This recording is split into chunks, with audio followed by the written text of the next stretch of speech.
السلام علیکم شاہ صاحب، کیسے ہیں؟ خیریت سے ہیں؟ وعلیکم السلام، آپ سنائیے خیریت سے جی؟ اللہ تعالیٰ کا بڑا احسان ہے، اللہ آپ کو جزائے خیر دے۔ آپ سنائیں، آپ خیریت سے ہیں انشاءاللہ؟ جزاک اللہ۔ اچھا، آپ نے چونکہ ایک آفر کر دی شرط رکھنے کی، تو میری ایک شرط یہ ہے جی۔ کہ اصل میں پچھلی دفعہ جو میں نے گفتگو کی، پھر میں نے ایک دو اور پلیٹ فارم پر اپنے کلپس دیکھے، وہاں پر کٹے ہوئے لگے ہوئے تھے۔ جی جی اچھا، تو اس سے مطلب کہ تاثر یہ گیا کہ جیسے مطلب کچھ لوگوں نے نیچے کمنٹ کیا ہوا تھا کہ انہوں نے پروگرام پلان کیا ہوا، ٹھیک ہے جی۔ ہم، حالانکہ جو اس پروگرام میں آپ کے والے میں نہیں آئے، وہ یہ نہیں جانتے کہ ہم، آپ کچھ بھی طے نہیں کرتے، یعنی کہ آج تک مجھ سے کوئی کوشچن نہیں پوچھا گیا کہ جی کیا بالکل سوالات کیے جائیں گے۔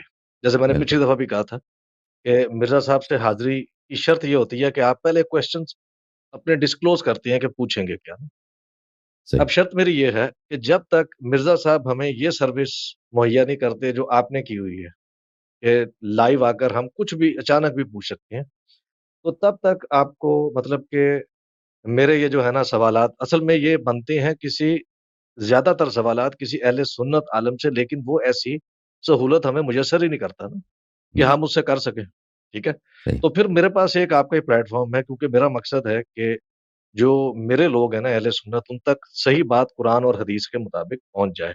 تو اب میں وقت ضائع نہیں کروں گا، اور آپ سے سب سے پہلے یہ چاہوں گا کہ جس پر آپ روشنی ڈالیں اور ہماری رہنمائی ہو، اور وہ ایک ایسا واقعہ ہے جو پیچھے تاریخ میں اس لیے دب گیا ہے، جس کی اللہ کے رسول نے انتہائی بیماری کی حالت میں اور خراب طبیعت کے باوجود بھی آ کے تاکید کی، اور وہ جب پیچھے گیا واقعہ تو اس سے بہت سارے مسئلے نکل کے سامنے آ گئے اور وہ حل ہو سکتے تھے، یعنی کہ میرا اشارہ ہے جیش اسامہ کی طرف۔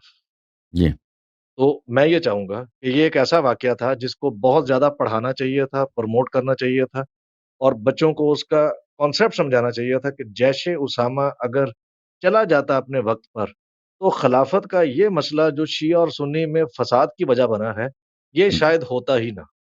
تو اب بالکل۔ میں چاہتا ہوں کہ آگے آپ اس پر اپنی علمی روشنی ڈالیں گے، کیونکہ آپ عالم دین ہیں، میں ایک طالب علم ہوں اور سیکھنا چاہتا ہوں اور اپنے لوگوں کو سکھانا چاہتا آپ جی بالکل، آپ نے بہت ہی اچھا سوال کیا۔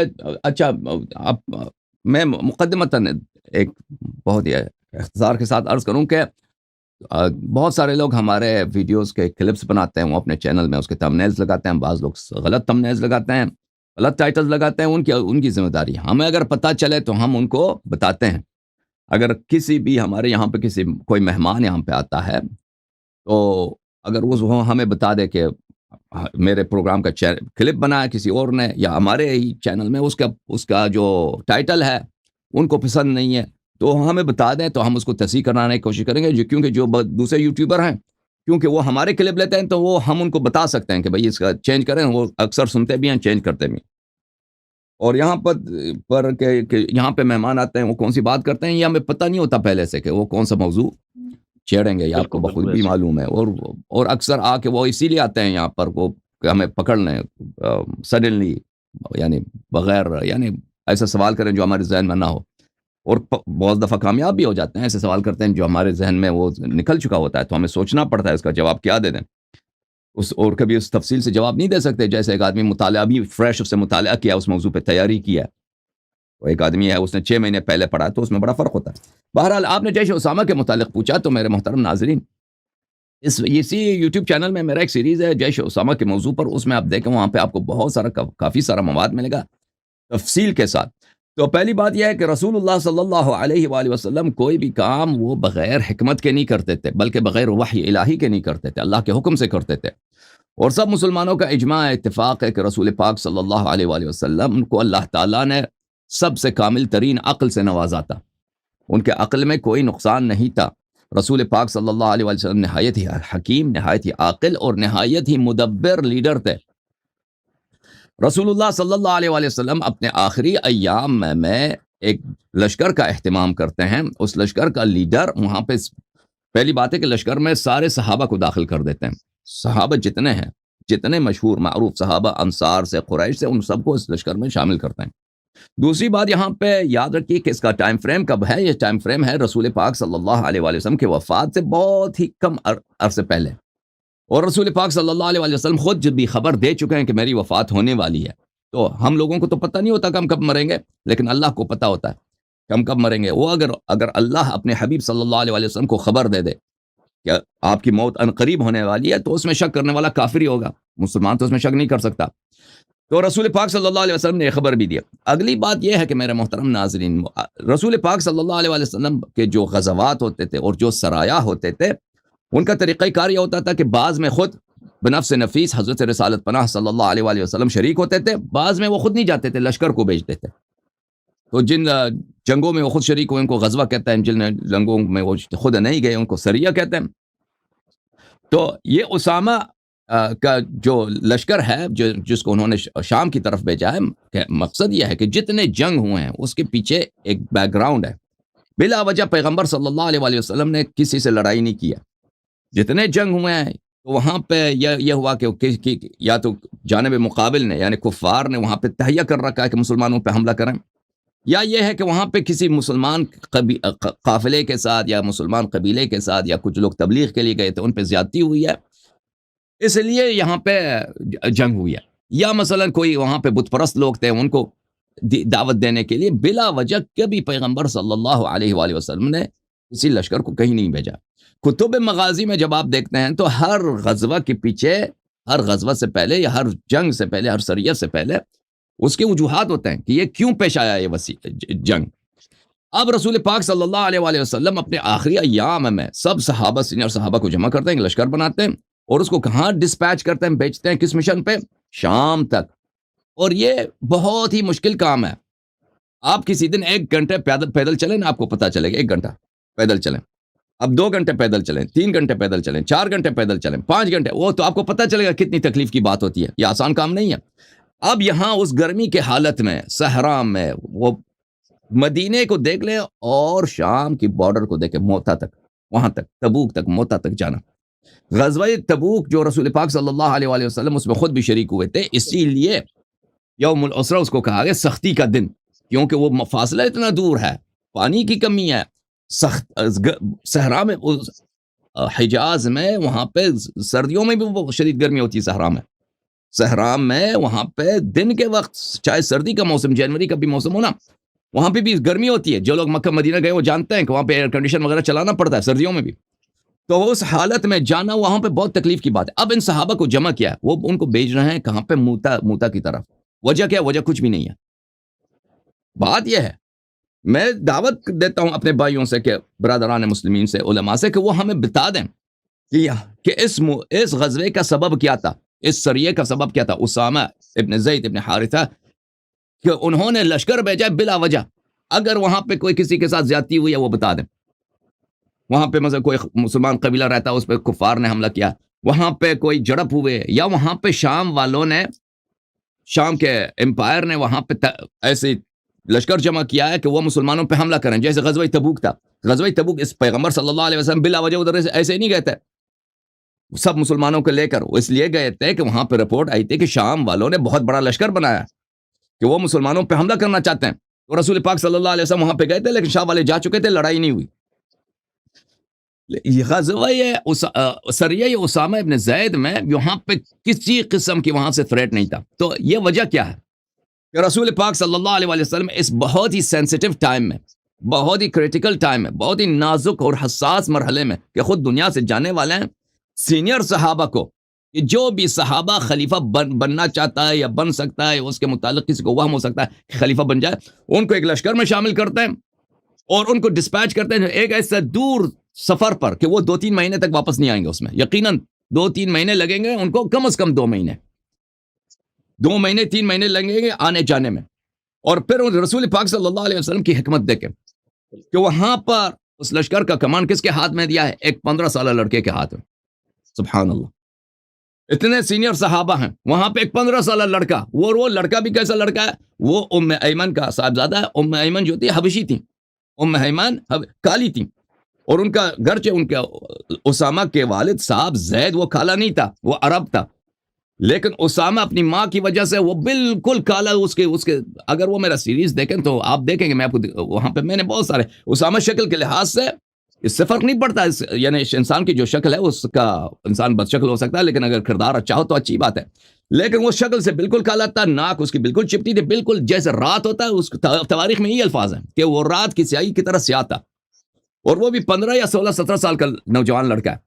اس کو اس لشکر کا کمانڈ بنا دیا، اور اسی بات پر، کیونکہ یہ عرب جو ہوتے ہیں، عربوں کے سردار ہوتے تھے، سینئر صحابہ بیٹھے ہیں، ان کو یہ بات بری لگی ہے. اور رسول پاک صلی اللہ علیہ وسلم ایک ایسی شخصیت ہے، مدبر شخصیت ہے، کہ وہ دیکھیں ہم اور آپ جو کام کرتے ہیں نا، اپنے افعال کے نتائج کی طرف ہم توجہ دیتے ہیں. ابھی آپ یہاں پہ تشریف لائیں، میں کس انداز سے آپ سے گفتگو کروں گا، بالکل میری دھیان ہے کہ میں اگر غلط جملہ آپ سے بولوں تو آپ کو برا لگے گا، آپ کے گھر والوں کو برا لگے گا، لوگ مجھے کیا کہیں گے کہ اللہ یاری دیکھ اپنے مہمان کے ساتھ اس نے کیا کیا.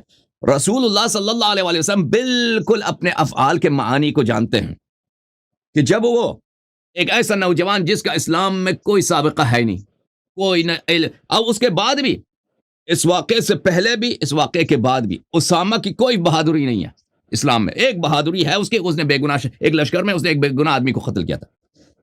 تواریخ میں ملتا ہے، جماعت مخالفین خود انہوں نے روایت کی کہ اسامہ ایک غزو، اب مجھے یاد نہیں کس غزوے میں تھا، ایک آدمی نے کلمہ پڑھا تھا، اس کے بعد اسامہ نے اس کو قتل کیا تھا.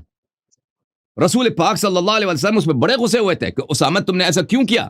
بار بار رسول پاک صلی اللہ علیہ وسلم نے اس پہ غضب، کہ جب اس نے کلمہ پڑھا تھا، ٹھیک ہے میدان جنگ میں ہے، لیکن ایک دفعہ اس نے کلمہ شہادتین پڑھی ہے تو تجھے اس کو قتل کرنے کا حق نہیں. یعنی ایک ایسا شخص جس کی بہادری کی کوئی وہ نہیں ہے، کوئی کارنامہ نہیں ہے، جس کا فقہ میں، تفسیر میں، سنت میں کوئی بڑا عالم کچھ بھی نہیں ہے، اور وہ کسی بڑے خاندان سے بھی ایک غلام ہے، اس کو صحابہ کا سردار بنایا، اور ان کو کہاں بھیج رہا ہے؟ اتنی دور سفر پر، اور کس لیے بھیج رہا ہے؟ کوئی وجہ ہے نہیں. شاید بعض لوگ کہہ دیں کہ یہ غزوہ موتا کا کی جو ہے اس کا بدلہ لینے کے لیے. غزوہ موتا 2 سال پہلے ہوا تھا، یا 3 سال پہلے ہوا تھا. غزوہ موتا ابھی تو نہیں ہوا ہے. اگر غزوہ موتا کا بدلہ لینا تھا پیغمبر صلی اللہ علیہ وآلہ وسلم اسی وقت، 1 مہینے کے بعد، 2 مہینے کے بعد، 3 مہینے کے بعد، 4 مہینے کے بعد لے لیتے نا.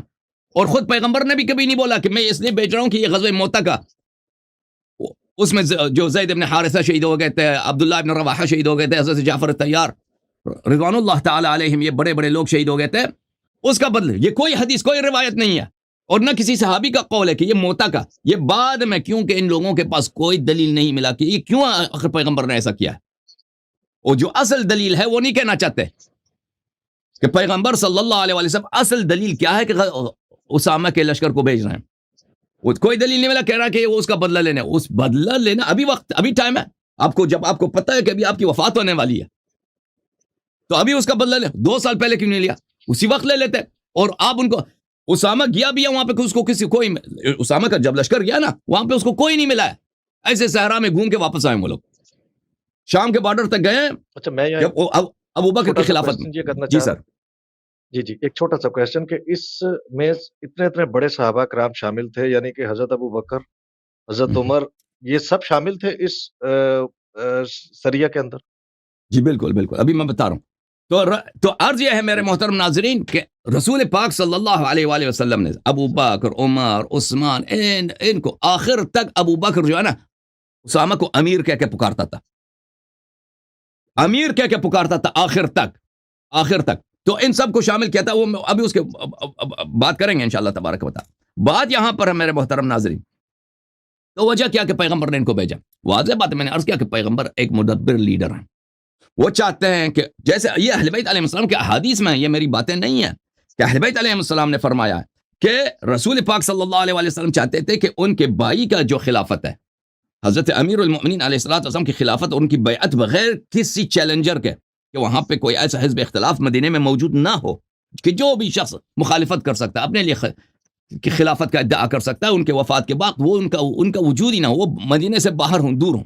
ان کو مدینے سے نکالنے کے لیے مخالفین کو، کہ جو لوگ خلافت کے مسئلے میں ان کی طمع ہو سکتی ہے، ان کی لالچ ہو سکتی ہے کہ خلافت کو ہمیں ملنا چاہیے، ان سب کو مدینہ کو ان سے فارغ کرنا، مدینہ کو خالی کرنا، تاکہ جب میری وفات ہو تو امیر المؤمنین علیہ الصلوۃ والسلام بغیر کسی مخالف کے خلیفہ بن جائیں، لوگ ان سے بیعت کریں. اور وہ لوگ ابھی دور ہیں، 2 مہینے 3 مہینے کے بعد جب وہ واپس آئیں گے، 2-3 مہینے میں امیر المؤمنین علیہ الصلوۃ والسلام نے اپنے امور بالکل اپنی خلافت کو سالڈ کیا ہوا ہوگا، سالیڈیفائی کیا ہوگا، ہر طرح سے ان کا پورے علاقوں پہ ان کا قبضہ ہوگا. یہ لوگ آئیں گے کچھ نہیں کر سکیں گے ان کے سوائے یہ کہ بھئی پیغمبر کی وفات ہو چکی ہے, اب نئے ان کی وصیت کے مطابق ان کے بھائی خلیفہ بن چکے ہیں, لوگوں نے بیعت کی, یہ کچھ نہیں کر سکیں گے.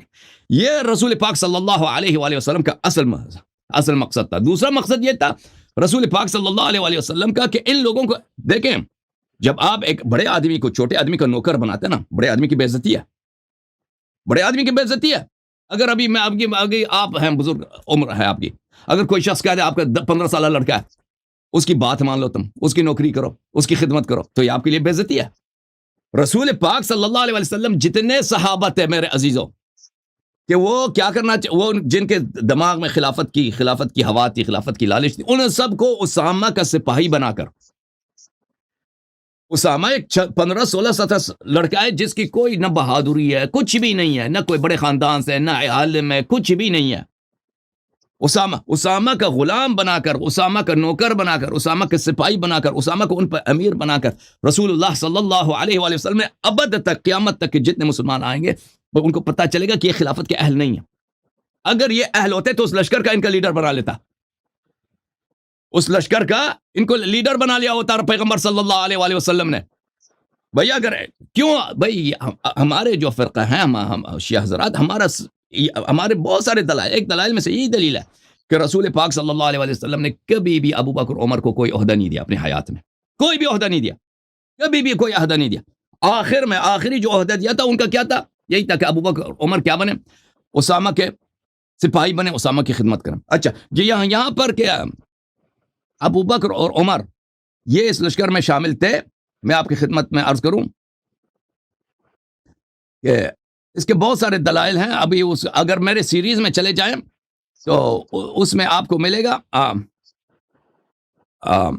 میں اس سے آگے کوشچن ذرا کرنا یہ چاہ رہا ہوں کہ اگر حضرت ابو بکر وغیرہ, حضرت عمر وغیرہ یہ شامل تھے جیش اسامہ میں, ٹھیک ہے, اور اللہ کے رسول جب آخری وقت میں بہت آپ کی جو ہے نا حالت مطلب وصال کے قریب خراب تھی, تو آپ حضرت عباس اور حضرت علی کے کندھوں پر ہاتھ رکھ کر آپ مسجد نبی میں تشریف لائے, اور آپ نے فرمایا کہ جب میں نے اسامہ کے باپ زید کو امیر بنایا تھا تو تم لوگوں نے اس وقت بھی اعتراض کیا, اور جب میں آج اسامہ کو بنا رہا ہوں تو تم پھر معترض ہو اور نہیں جا رہے, جبکہ میں تمہیں کئی دفعہ کہہ چکا ہوں کہ تم چلے جاؤ لشکر اسامہ میں جو میں نے تمہیں حکم دیا ہے. ٹھیک ہے جی.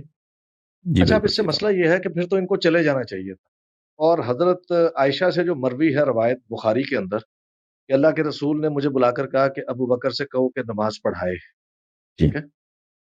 اب یہ دو باتیں آپس میں اس لیے ٹکرا رہی ہیں کہ اگر اللہ کے رسول خود اپنے ہاتھوں سے جیش اسامہ میں بھیج چکے ہیں ان کو, تو پھر وہ حضرت عائشہ کو بلا کر یہ کیوں کہیں گے کہ ابو بکر کو کہو کہ نماز پڑھائے, کیونکہ اللہ کے رسول کے مطابق تو حضرت ابو بکر جیش اسامہ میں روانہ ہو چکے ہیں. کیا ایسا ہی نہیں؟ بات بالکل آپ کی صحیح ہے. اہل بیت علیہم الصلوۃ والسلام کے احادیث میں دیکھیں, یہ جو کہ ابو بکر کو بولا کہ آپ نماز پڑھائیں, یا اس کی راوی خود عائشہ ہے, اس کی راوی خود عائشہ ہے. جی جی. اہل بیت علیہم السلام کے احادیث میں یہ ہے کہ رسول پاک صلی اللہ علیہ وسلم نے فرمایا میرے بھائی علی علیہ السلام کو کہہ دیں کہ وہ نماز پڑھائیں. تو عائشہ نے اپنے والد صاحب کو بلایا, حفصہ نے اپنے والد کو بلایا کہ تم لوگ کو نماز پڑھا دو, تم اگر نماز پڑھاؤ گے تو بن جائے گا, تمہاری وراثت کا مسئلہ بن جائے گا. تو رسول پاک صلی اللہ علیہ وسلم نے دیکھا کہ نماز کوئی اور پڑھا رہا ہے, تو ان کو بڑا غصہ آیا, تو ان سے کہہ دیا کہ کیا, یہ تو بخاری میں موجود ہے کہ انکن صواحب یوسف, تم یوسف علیہ السلام کے ساتھ جو بری عورتیں تھی, تمہارا کردار وہی ہے, تمہارا کردار وہی. یہ غصے کی حالت میں, غضب کی حالت میں بولے, مدح کے لیے نہیں ہے, اور یہ مدح کے الفاظ ہیں نہیں ہیں, یہ کوئی مدح کے الفاظ نہیں ہیں. اور یہ جو کہ مولوی صاحب کہتے ہیں کہ یہ معاشقہ میں اور بھئی پیار میں, وہ پیار کا وقت ہی نہیں تھا, وہ اس وقت تھا کہ رسول پاک صلی اللہ علیہ وآلہ وسلم کی نافرمانی ہو رہی تھی, اور وہاں پہ کوئی پیار, اور اگر کنورسیشن اس طرح ہوتا نا, محاورہ, کہ عائشہ کہتے ہیں آپ تو بڑے خوبصورت ہیں, میں آپ کے جمال پہ صدقے جاؤں, آپ تو یوسف کی طرح ہیں, تو وہ کہہ دیتے کہ بھئی آپ تو یوسف کے, یہ بات بن جاتی. اس طرح کی کوئی بات ہے نہیں, جھوٹ ہے نا. وہ رسول پاک صلی اللہ علیہ وسلم غضب, خود عائشہ کہہ رہے ہیں کہ غضب کی حالت میں, غصے کی حالت میں, کہ ان کے حکم کی نافرمانی ہو رہی ہے, ان سے کہہ رہے ہیں کہ آپ صواحب یوسف ہیں. تو اسی روایت میں ہے کہ رسول پاک صلی اللہ علیہ وسلم نے عائشہ کو جب صواحب یوسف بولا ہے, تو واضح بات ہے کہ پیغمبر صلی اللہ علیہ وسلم نے اس کی کیا مذمت فرمایا, اور بری طرح سے مذمت فرمایا. اس واقعے کا کہ عائشہ کہتی ہیں کہ ابو بکر نماز پڑھا، اس کا راوی خود عائشہ ہے۔ پھر اسی میں بخاری میں ہے کہ یہ تو بخاری کے کئی مقامات میں ہے کہ پیغمبر صلی اللہ علیہ وسلم نے جب دیکھا کہ ابو بکر نماز پڑھا رہے ہیں تو وہ نہایت ہی بیماری کی حالت میں کہ وہ چل بھی نہیں سکتے تھے، حضرت امیر علیہ الصلوۃ والسلام اور حضرت فضل ابن عباس کے سہارے کہ وہ اب قدم نہیں اٹھا سکتے تھے، ان کے قدم زمین، دونوں قدم مبارک زمین پہ لکیر بنا رہی تھی، کھینچی جا رہی تھی۔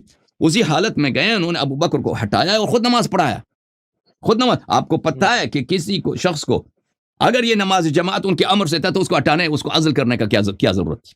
تو یہ خود واضح بات ہے کہ پیغمبر صلی اللہ علیہ وسلم نے ابو بکر کو عزل کیا۔ اگر انہوں نے ابو بکر کو نماز کا کہا ہوتا اور اس کی نماز، ابو بکر کی امامت جو ہے نماز کی رسول پاک صلی اللہ علیہ وسلم کے فرمان سے ہوتا تو وہ یہ بات ہی نہیں بنتا کہ خود چل بھی نہیں سکتے ہیں، پھر بھی چلے جاتے ہیں اور اس کو ہٹا دیتے ہیں اور خود نماز پڑھاتے ہیں۔ اور پھر بخاری وغیرہ میں، بخاری کے شراح سب نے کہا کہ پیغمبر صلی اللہ علیہ وسلم نے نماز پڑھایا اور ابو بکر نے صرف کیا کیا؟ تکبیر لوگوں کو سنایا کہ بھائی ابھی رکوع ہو رہا ہے، کبھی سجود ہو رہا ہے۔ تو یہ واضح طور پر وہاں پر ہے۔ تو عرض یہ ہے کہ ابو بکر تو سپاہی تھا، ابو بکر کی ڈیوٹی نہیں بنتی تھی کہ وہ نماز پڑھانے، یہ ہو ہی نہیں سکتا کہ ابو بکر کو کہہ دیں کہ آپ نماز پڑھائیں، کیونکہ ابو بکر تو جیش اسامہ میں اس کی ڈیوٹی تھی کہ وہاں پہ شامل ہو جائے، لیکن اس کو کسی طریقے سے بلایا گیا کہ تم نماز پڑھا دو، اور بلانے والا کون تھی؟ عائشہ تھی، تاکہ یہ نبی صلی اللہ علیہ وسلم کے وفات کے بعد ان کی خلافت بن جائے۔ ہاں، اور اس کی دلائل کیا ہے؟ اس کی دلیل ایک دلیل یہ ہے کہ اسی حدیث میں رسول پاک صلی اللہ علیہ وسلم نے عائشہ سے کہہ دیا کہ آپ صواحب یوسف ہیں۔ پھر رسول پاک صلی اللہ علیہ وسلم چلے گئے، ابو بکر کو ہٹا کے خود انہوں نے نماز پڑھایا۔ جی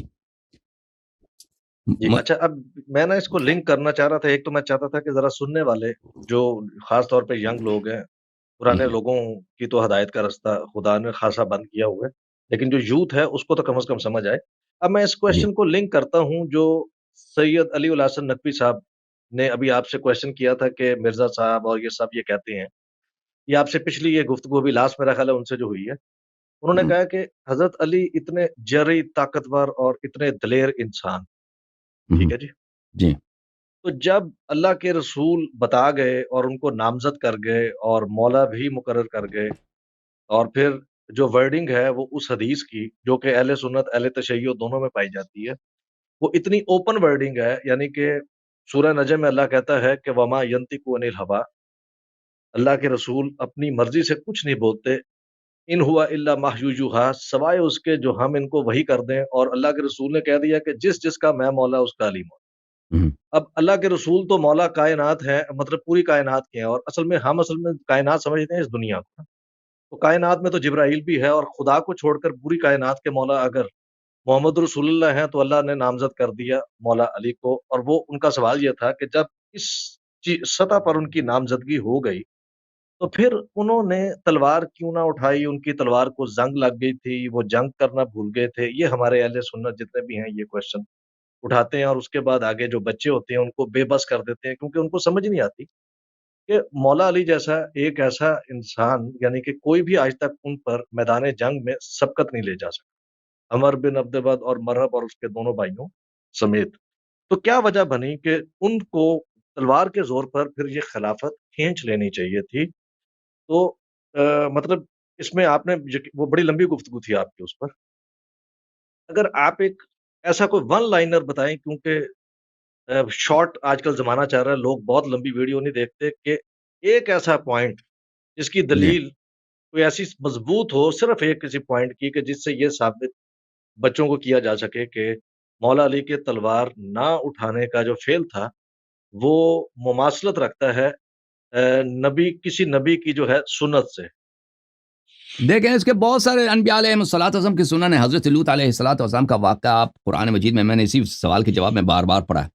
حضرت لوط علیہ السلام، دیکھیں ہم شیعوں کا عقیدہ ہے کہ اہل بیت علیہ السلام انبیاء سے افضل ہیں، سوائے حضرت خاتم الانبیاء صلی اللہ علیہ وسلم کے، لیکن ہمارے بھائی کہتے ہیں نہیں، انبیاء افضل ہیں ان سے۔ ٹھیک ہے، اگر انبیاء افضل ہیں، انبیاء میں سے ایک نبی ہے حضرت لوط علیہ السلام۔ حضرت لوط علیہ الصلوۃ والسلام آپ کے نزدیک امیر المؤمنین علی بن ابی طالب علیہ السلام سے افضل ہے۔ ان کا واقعہ آپ دیکھ لیں قرآن مجید میں، کہ ان کے گھر کو گھیرا جاتا ہے، اور کس لیے گھیرا جاتا ہے؟ کہ کفار نے دیکھا کہ ان کے گھر کے اندر کچھ مہمان آئے جو بڑے خوبصورت ہیں، اس کی وائف بھی، بیوی بھی جو ہے وہ بھی پلید کردار کیا، اس نے اپنے گھر کے چھت کے اوپر آگ جلائی ہے تاکہ لوگوں کو دعوت دیا جائے کہ یہاں پہ خوبصورت نوجوان ہیں. تو وہ لوگ کیا کرتے تھے؟ خوبصورت نوجوانوں کو ریپ کرتے تھے. ان کا کام یہی تھا. وہ زبردستی ان کے گھر کے اندر گھس آئے ہیں.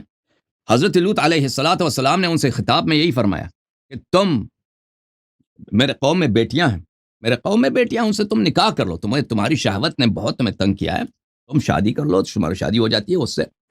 تم اس طرح آ جاتے ہو میں تمہارے نبی نہیں مانتے، میں تمہارے قوم کا بزرگ تو ہوں، ایک عمر رسیدہ ایک بوڑھا آدمی تو ہوں.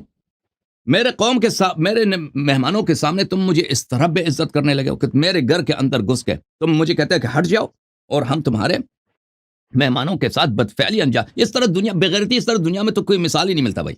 مجھے تو نہیں لگتا جو حضرت لوط علیہ السلام کے ساتھ جو ظلم ہوا ہے نا، جو زیادتی ہوئی ہے، جو حد کے حرمت ہوا ہے، اس طرح تو میں نہیں سمجھتا کہ کسی شخص کے ساتھ اس انداز سے کہ اس کے گھر کے اندر گھس کے کہ میں آپ ہٹ جائیں، اس کی بیوی کے سامنے، اس کی بیٹیوں کے سامنے، ہم آپ کے مہمانوں کو ریپ، آپ ہٹ جائیں سامنے سے. تو حضرت لوط علیہ السلام نے ان سے کہہ دیا کہ تم یہ کرو. تو حضرت لوط علیہ السلام کا تلوار کہاں گیا تھا؟ ٹھیک ہے نا. حضرت لوط علیہ السلام بیٹیوں کا آفر دے رہے ہیں کہ بیٹیوں سے، میرے قوم کے بیٹیوں سے شادی کرو. انہوں نے کہا کہ آپ کو پتہ ہے کہ ہم کیا چاہتے ہیں. ما لنا فی بناتک من حق وانک لا تعلم ما نريد. آپ جانتے ہیں کہ ہم کو آپ کی بیٹیوں میں کوئی رغبت ہے ہی نہیں، بیٹیاں آپ کی نہیں چاہیے. آپ بخوبی جانتے ہیں کہ ہم کس لیے آئے آپ کے گھر پہ. تو حضرت لوط علیہ السلام نے ان کے جواب میں کیا کہا؟ وَلِلَّهِ تَبِي قُوَّةٌ، اس طرح آیت ہے، قُوَّةً او آوی الى رکن شدید. کاش میرے پاس سپاہی ہوتے، کاش میرے پاس قدرت ہوتا، کاش میرے پاس انصار ہوتے، یا ایک ایسی جگہ ہوتا، ایسے پناہ گاہ ہوتی کہ وہاں میں پناہ لے کے جاتا. بالکل بے بس ہو گیا ایک نبی. جب نبی، یہ نبی ہے، اس کے اتنی اس کو تنگ کیا جاتا ہے کہ اس کے گھر کے اندر لیوات کے لیے لوگ آتے ہیں، وہ بھی زبردستی خوبصورت مومن نوجوانوں کے ساتھ، کیونکہ وہ جو ملائکہ تھے وہ مومن نوجوانوں، شریف نوجوانوں کی صورت میں آئے تھے، نورانی شکل تھی ان کی. تو حضرت لوط علیہ السلام نے تلوار کو کیا ہو گیا تھا، ان کی شجاعت کو کیا ہو گیا تھا؟ اس کا جواب یہی ہے، لا یکلف اللہ نفسا الا وسعها. جب آپ کے پاس کسی بات کے لیے یاور نہیں ہے، انصار نہیں ہے، اگر لڑائی کے لیے آپ کے پاس تیاری نہیں ہے، آپ کے پاس اتنے لوگ آپ کے ساتھ نہیں دیتے، آپ کے مخالفین زیادہ ہیں اور لڑائی کرنے کا فائدہ نہیں ہے، تو وہ اللہ تعالیٰ نے اس کو آپ سے اس تکلیف کو رفع کیا ہے. حضرت ہمارے رسول پاک صلی اللہ علیہ وآلہ وسلم جب مکہ مکرمہ میں تھے تو ان کے سامنے سب کچھ تھا. مکہ شریف میں کعبہ شریف بت خانہ تھا، کعبہ شریف جو اللہ کا گھر ہے، وطہر بیتی اللہ کا گھر، بیتی للطائفین والعاکفین رکع السجود. وہ گھر جس کا ایک جھاڑو دینے والا ابراہیم علیہ السلام ہے، دوسرا جھاڑو دینے والا کون؟ اسماعیل علیہ السلام. طاہر بیت، اس بیت کو صاف کرو، یہ گھر اتنا پاک ہے. وہ اس کو لوگوں نے بت خانہ بنایا تھا، ان کے خاندانی بت ہوتے تھے بہت سارے، اور لوگ وہاں پہ آ کے بتوں کے سامنے پوجا کرو، سجدہ کرو، یہ کرو. اور پھر حضرت رسول صلی اللہ علیہ وسلم کے اصحاب کو، ان پرانے مسلمانوں کو کس طرح قتل کیا جاتا تھا. حضرت عمار ابن یاسر کے والد گرامی کو اس طرح قتل کیا گیا کہ ان کی، میں آپ یہ تاریخ میں موجود ہے کہ ان کے فرج میں، یعنی ان کی شرمگاہ میں ڈنڈی ڈال کے ان کو اس طرح شہید کیا گیا تھا بیچارے کو. اس طرح رسول پاک صلی اللہ علیہ وسلم کی غیرت کہاں ہے ان کی؟ پیغمبر کو پتہ نہیں، بالکل پیغمبر کی غیرت میں کوئی شک ہے؟ جو اللہ نے ہمارے نبی صلی اللہ علیہ وسلم سے زیادہ غیور کسی کو نہیں بنایا، باعزت کسی کو نہیں بنایا. لیکن وقت ایسا ہے کہ اگر پیغمبر صلی اللہ علیہ وسلم تلوار اٹھائے نا، آج ہم اور آپ کلمہ گو نہ ہوتے. اگر اس وقت نبی صلی اللہ علیہ وسلم کہتے ہیں کہ اب آج میرے عمار یاسر کی مدر کے ساتھ، ان کی ماں کے ساتھ یہ ظلم ہوا ہے، میں اس کا بدلہ لینا چاہتا ہوں، وہ تلوار اٹھاتے، وہ خود بھی شہید ہو جاتے، ان کے 4-5 ساتھ جو ساتھی تھے، وہ ان کے یا اہل خانہ تھے، وہ بھی شہید ہو جاتے. آج میں اور آپ، نہ قرآن ہوتا، نہ نماز ہوتا، کعبہ آج بھی ایک بڑا بتخانہ ہوتا، دنیا کا سب سے بڑا بتخانہ کعبہ ہوتا.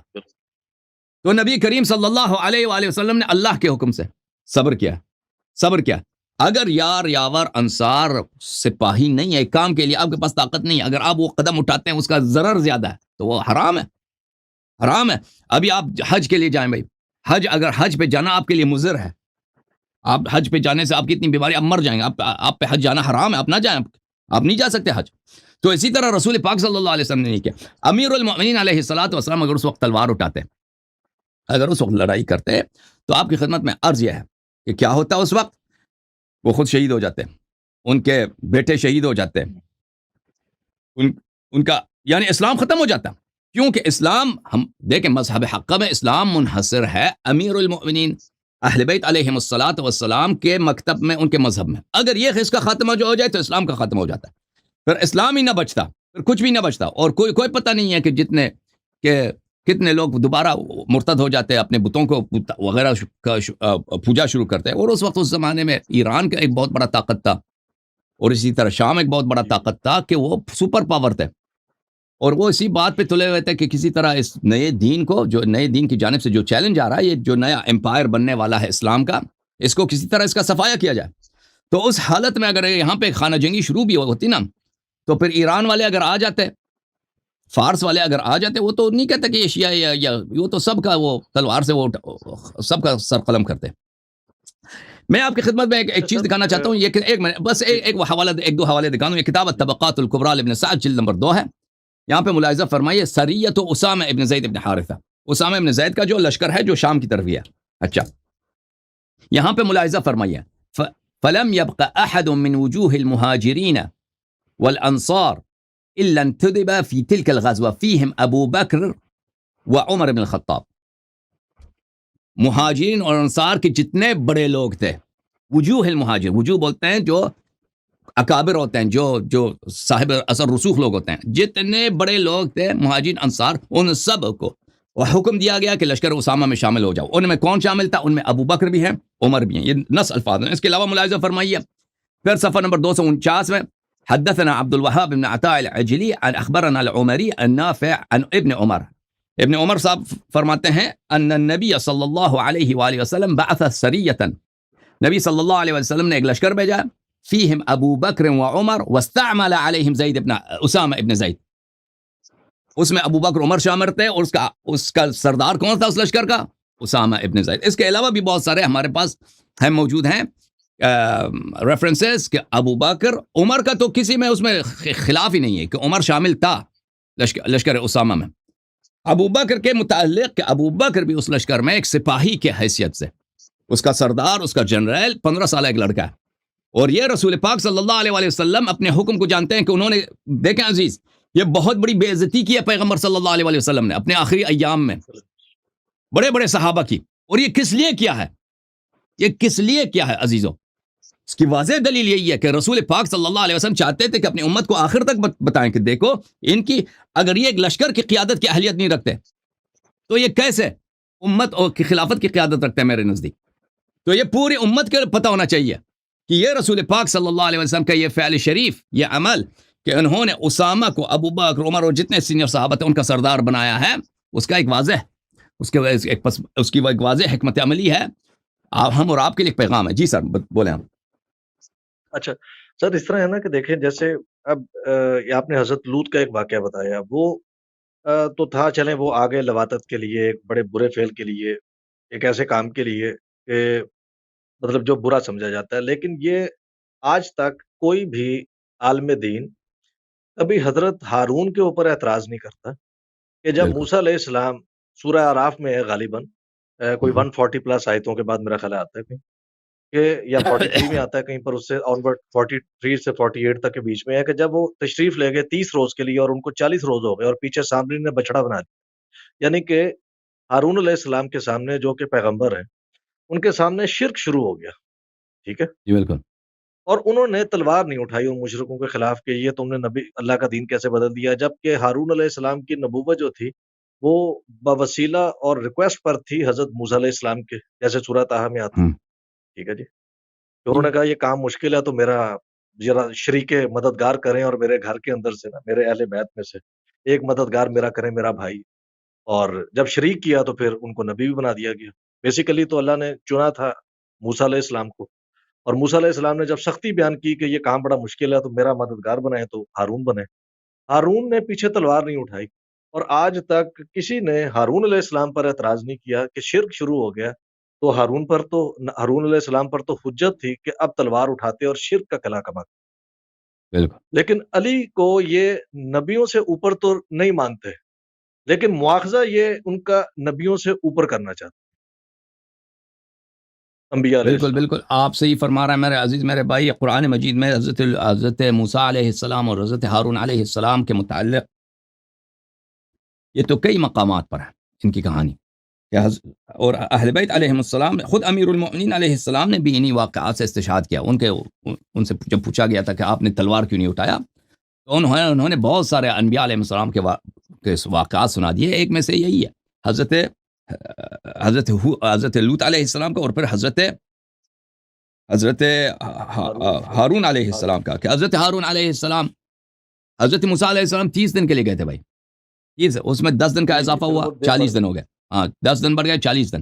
قوم نے کیا کیا؟ ان کے جانے کے بعد بنی اسرائیل جو سب سادات تھے، یعنی اس زمانے میں سب بنی اسرائیل یعنی سب یعقوب کے بیٹے، سب یعقوب علیہ السلام کے اولاد ہیں. صحابہ سب انبیاء کے اولاد میں سے نہیں ہیں، لیکن یہ سب انبیاء کے اولاد میں سے تھے، اور یہ سب موسیٰ علیہ السلام کے آنے سے پہلے مسلمان تھے. بنی اسرائیل اس طرح نہیں ہے کہ موسیٰ علیہ السلام نے ان کو بت پرستی سے نکال کے ان کو مومن بنایا، یہ پہلے سے مسلمان تھے. بس یہ غلام وغیرہ تھے ان کے فرعون کے. تو حضرت موسیٰ علیہ السلام نیا شریعت لے کے آئے. حضرت ابراہیم علیہ السلام کی شریعت کو انہوں نے نسخ فرمایا، اور بہت بڑے بڑے معجزات کے ساتھ. کتنے معجزات، آیات بینات جو اللہ نے حضرت موسیٰ علیہ السلام کو دیے ہیں، کم کسی نبی کو دیے ہیں. ہمارے نبی صلی اللہ علیہ وسلم کو ان سے زیادہ دیے ہیں، لیکن بقیہ انبیاء میں حضرت موسیٰ علیہ السلام کے جو معجزات ہیں وہ بہت ہی شاندار ہیں. اچھا، قرآن مجید کے آیات ملاحظہ فرمائیے میرے محترم ناظرین. سورہ مبارکہ اعراف میں اعوذ باللہ من الشیطان الرجیم ولما رجع موسیٰ الى قومه غضبان اسفا قال بئس ما خلفتمونی من بعدی. حضرت موسیٰ علیہ السلام غضب کے حالت میں اور غصے کے حالت میں اور غم کے حالت میں، حسرت کے حالت کہ قوم میں نے کیا کیا. قوم بت پرست ہو گئی ہے. قوم وہ بھی بت، کیسا بت؟ بچڑا، ایک بچڑے کی عبادت شروع کیا. اچھا، قال عجلتم امر ربکم، تم اللہ کے عذاب کو، تمہیں زیادہ پسند ہے کہ تم پہ اللہ کے عذاب نازل ہو جائے. وَأَلْقَى الْأَلْوَاحَ وَأَخَذَ بِرَأْسِ أَخِيهِ يَجُرُّهُ إِلَيْهِ. الواح جو اللہ نے ان کو دیے تھے، الواح ان کو زمین پہ ڈال دیے، اپنے بھائی کے سر کو پیار میں محبت میں لیا، اپنے آغوش میں کھینچ کے اپنے آغوش میں لے لیا. قال يا ابن ام ان القوم استضعفوني وكادوا يقتلونني. حضرت ہارون علیہ السلام نے کہا کہ اے میرے بھائی، ان القوم استضعفوني، میں اس قوم میں بڑا کمزور بن گیا تھا. اس قوم نے مجھے بڑا کمزور سمجھا، اور میں اکیلا تھا، میرا ساتھ کوئی نہیں تھا. وكادوا يقتلونني، یہ مجھے قتل کرنے لگے تھے. میں نے اس لیے تلوار نہیں اٹھایا، اگر میں تلوار اٹھاتا تو میں قتل ہو جاتا. فلا تشمت بی الاعداء ولا تجعلنی مع القوم الظالمین. یہ جو ہے کہ یہ اس کا مطلب یہ ہے کہ حضرت ہارون علیہ السلام کو، یہ مخالفین کے بھی حدیث میں ہے کہ جب اس کو گلے سے پیار سے اور ان کی دلداری کے لیے اپنے بھائی کو آغوش میں لیا تھا، تو دور سے وہ جو ان کے دشمن تھے وہ یہ کہہ سکتے تھے کہ یہ اپنے بھائی کو مار رہا ہے، دیکھو اس نے بھائی کی توہین کر رہا ہے، اس کو کھینچ رہا ہے. تو انہوں نے فرمایا کس طرح مجھے نہ کھینچیں. وہ لوگ کیا کریں گے؟ وہ لوگ پروپیگنڈا کریں گے کہ بھائی دیکھو موسیٰ علیہ السلام اپنے بھائی سے غصہ ہے، اپنے بھائی کو مارنے لگے.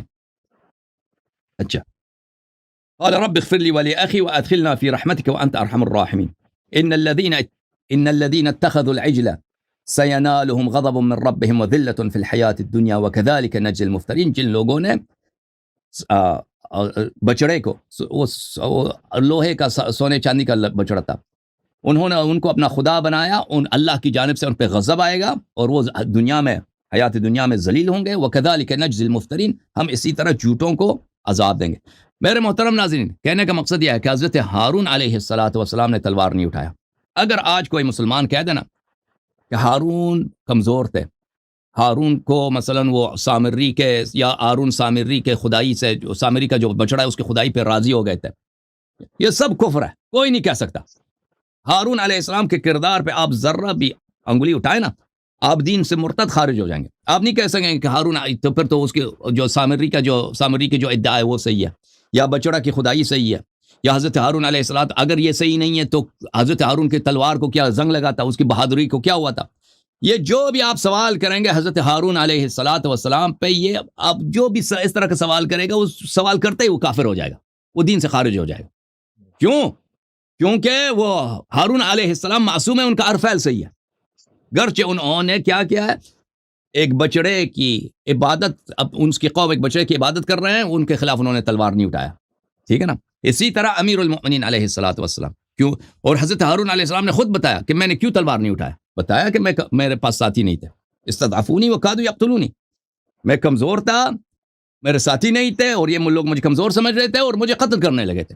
تو اگر یہ حضرت ہارون علیہ السلام کا یہ کام بن سکتا ہے, ان کے پہ اگر کوئی اعتراض کرے وہ کافر ہو جاتا ہے, اور حضرت ہارون علیہ السلام کا یہ کیس اللہ کے نزدیک مقبول, قرآن میں یہ مقبول, رسول اللہ صلی اللہ علیہ وسلم کے دین میں یہ مقبول ہے, تو امیر المؤمنین علیہ السلام اگر تلوار نہیں اٹھاتے کیونکہ ان کا کوئی ساتھی نہیں, یا شریعت ہی یہی ہے بھائی, جہاد کے لیے اس کے لیے طاقت کی ضرورت ہے. خود رسول پاک صلی اللہ علیہ وسلم کی سنت تو سیرت ہی یہی ہے.